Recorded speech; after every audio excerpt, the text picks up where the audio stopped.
ஸ்ரீராமச்சந்திர பரபிரம்மணே நமஹா. நம்ம ராமாயணத்தை முடிச்சுட்டு ஒவ்வொரு கதாபாத்திரமும் சொன்ன தத்துவங்களின் தொகுப்பு பார்த்துட்டே வரும். அதில் கும்பகர்ணன் ராவணன்கிட்ட சொன்னதாக அந்த தொகுப்பை போன ஆடியோவில் பார்த்தோம். இப்போ அடுத்ததும் மிக நீண்டதாக கும்பகர்ணன் ராவணன்கிட்ட சொன்ன ஒரு நெடுக வசனத்தை நம்ம இப்போ பார்க்க போகிறோம். அதாவது எவ்வளோதான் ராவணன் அழியணும்னு இருந்தாலும் அவனை காப்பாற்றுறதுக்கு பல நல்ல மந்திரிகளும் இருந்திருக்காங்க, நல்ல சகோதரனும் இருந்திருக்கார், நல்ல பத்தினியும் இருந்திருக்கா எடுத்துரைக்கிறதுக்கு. ஆனால் ஒரு வாக்கியம் காப்பியங்களில் சொல்லப்பட்டிருக்கு, ஏன் நம்ம கஷ்டப்படுறோம் அப்படின்றதுக்கு.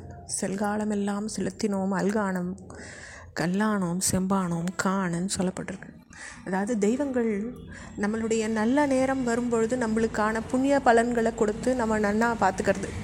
அந்த தெய்வங்கள் அப்போ கல்லாக இருக்கிறதில்ல, செம்பாவும் இருக்கிறதில்ல, தெய்வங்களாக நம்மளுக்கு கண்ணுக்கு தெரியறது, ஏன்னா நம்ம நன்னா இருக்கோம். ஆனால் நம்மளுடைய அல்காலம் வரும் பொழுது, நம்மளுடைய முன்வினை பயன்களை நம்ம அனுபவிக்கும் பொழுது, நம்மளுடைய அறிவு மழுங்கும் பொழுது நம்மளுக்கு அந்த தெய்வங்கள் கல்லாகவும் செம்பாகவும் இவைகள் என்ன நமக்கு பண்ணுறது அப்படின்னு நமக்கு தோன்ற நேரங்கள், வரக்கூடிய காலங்கள் இருக்குது, எல்லாருடைய வாழ்க்கையிலையும் இருக்குது. அப்போ அப்படி ஒரு காலம் இப்போ ராவணனுக்கு வரும்பொழுது கும்பகர்ணன் அதை நல்ல அறிவுரைகளையும் சொல்லாமல் இல்லை, சொல்லியிருக்கார். அதை தான் இப்போ நம்ம பார்க்குறோம். அப்போ அவர் சொல்கிறார், தன்னை எதிர்க்கிறவா கிட்ட காட்ட வேண்டிய அணுகுமுறைகள் 3ன்னு சொல்லப்பட்டிருக்கு. அதில் சமாதானத்தை நாடுறது, பொருள் கொடுத்து கூட்டுறவை ஏற்படுத்திக்கிறது, போர் செய்யறதுன்னு தன்னை எதிர்த்து வர அரசன்கிட்ட ஒரு மன்னன் காட்ட வேண்டிய அணுகுமுறைகள். இதில் தாம்பலமும் எதிரிக்கு இருக்கிற பலமும் கிட்டத்தட்ட ஒரே அளவில் இருந்தால் முதல் முறையை நாடணும். தன்னுடைய பலம் தாழ்ந்தும் எதிரியினோட பலம் ஓங்கியும் இருந்தால் அப்போ 2வது வழிமுறையை நம்ம மேற்கொள்ளணும். தாம்பலம் மிகுந்தும் எதிரி பலவீனப்பட்டும் இருக்க நிலையில் 3வது வழியை நம்ம நாடணும். இந்த 3 அருகுமுறையும் 5 அம்சங்களை உள்ளடக்கினதாக சொல்லப்பட்டிருக்கு. ஒரு காரியத்தை தொடங்குற விதம், அந்த காரியத்தை செஞ்சு முடிக்கிறதான மனுஷாலையும் பொருட்களையும் சேமிக்கிறது, காரியத்தை செஞ்சு முடிக்கிறதுக்கான நேரம் இடம் இவற்றை முடிவு செய்கிறது, போடப்பட்ட திட்டம் தவறுமானால் என்ன செய்யறதுன்றதை ஆலோசித்து வச்சுக்கிறது, வெற்றிக்கான வாய்ப்பு எவ்வளவு நமக்கு அந்த வாய்ப்பு கணிஞ்சிருக்கு அப்படின்றத நிர்ணயம் பண்ணிக்கிறது. இதெல்லாம் அந்த 5 அம்சங்கள். இப்படின்னுட்டு கும்பகர்ணன் அணுகுமுறைகளையும் அம்சங்களையும் பற்றி சொல்கிறார். அதே போல் பொருள் இன்பம் 2த்துக்கும் தொடர்புடைய காரியங்களை இரவு நேரங்களில் முடிக்க வேண்டிய அவசியம் ஏற்படலாம். ஆனால் எந்த ஒரு அரசன் இன்பத்தை அனுபவிக்கிறதுல மட்டுமே நாட்டமுடையவனாக இருக்கானோ அவன் வீழ்ச்சி அடைவான்னுட்டும் ராஜநீதி நூல்கள் சொல்லப்பட்டிருக்கு. அடுத்த வார்த்தையும் கும்பகர்ணனுடையது தான். தங்களுடைய அறிவை கொண்டே வளர அமைச்சர்கள் சொல்கிற ஆலோசனையை நன்னா கருத்தில் வச்சுண்டு சரியான வழிமுறையை நாடுற மன்னன் வீழ்ச்சி அடைகிறதே கிடையாது.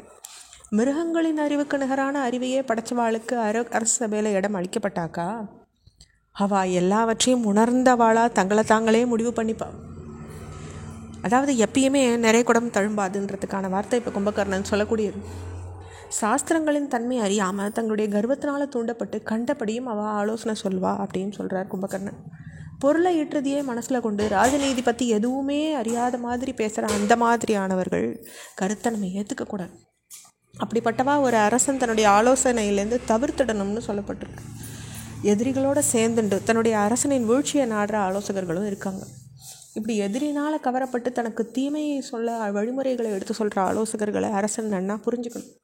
முடிவெடுக்கிற நேரத்தில் அரசன் நண்பர்கள் வேடத்தில் இருக்க இந்த பகைவர்களின் உட்கருத்தை புரிஞ்சுண்டு செயல்படணும். எதிரியின் பலத்தை அறியாமல் தன்னை பாதுகாத்து கொள்கிற தவற அரசன் ஆட்சியை கண்டிப்பாக இழந்துடுறான் அப்படின்னுட்டு கும்பகர்ணன் ராவணன் கிட்ட சொல்கிறார். இதெல்லாம் கேட்ட ராவணன் பதில் சொல்கிறார், நடந்து போனவைகளை பற்றி விவரம் அறிஞ்சவா வருந்துறது கிடையாது, நடந்தவை இனி நம்மால் சீர் செய்ய முடியாதவைன்னு ஒரே வார்த்தையில் ராவணன் அதுக்கு பதில் சொல்கிறார். மேலும் சொல்கிறார் ராவணன் கும்பகர்ணன் கிட்ட, துர்பாகியத்தினால் பீடிக்கப்பட்ட நிலையில் இருக்கவனுக்கு உதவி செய்கிறவன் தான் நண்பன்னு சொல்லப்பட்டிருக்கான். நேர்பாதையிலேருந்து திசை மாறி போனவனுக்கு உதவுறவன் தான் உறவினன்னும் அழைக்கப்படுறான்னு சொல்கிறார் ராவணன். அடுத்த வார்த்தை மகோதரன் கும்பகர்ணன் கிட்ட சொல்கிறதா வருது.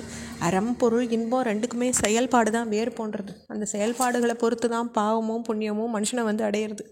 அறத்தின் பார்ப்பட்டு செயல்பாடும் கூட ஊக்கம் இல்லாமல் செயல்பட்டால் அது பலன் மாறி போயிடுறது. பொருளின் பார்ப்பட்ட காரியங்கள் சின்ன தவறு கூட இழப்புக்கு காரணமாயிடுறது. ஆனால் இன்பத்தை தேடியே ஒருத்தன் விடாமுயற்சியோடு முனைஞ்சான்னாக்கா அவன் அதை இந்த பிறவியிலேயே அடைஞ்சுடுறான் அப்படின்னு விட்டு மகோதரன் கும்பகர்ணன் கிட்ட சொல்கிறார். இது தொடர்ச்சியை நம்ம அடுத்த பகுதியில் பார்க்கலாம். ஸ்ரீராமச்சந்திர பரபிரம்மணே நமஹா.